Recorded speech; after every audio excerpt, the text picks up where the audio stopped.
see.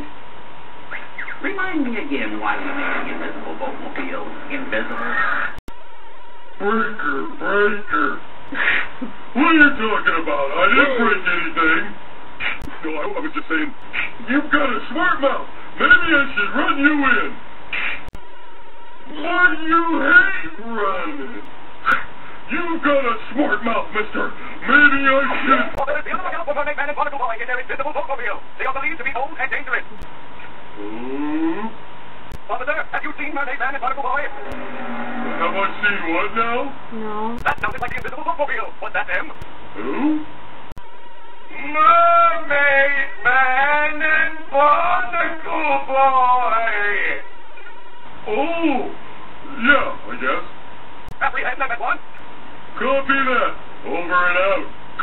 I'm in hot pursuit. You're not that hot. You've got a smart mouth. Maybe I... No! Oh, yeah. Woo! Hey, I didn't know we had a radio. Sing along, Barnacle Boy. I love this song. That's not a song, you twit. It's a police siren. Barnacle, we need time to solve the disappearing building mystery, and we can't do that if we're arrested. I'm sorry, I was thinking about cabbage. You were saying? For it! Barnacle Boy, I'm having trouble. Keep me up. oh, I see them.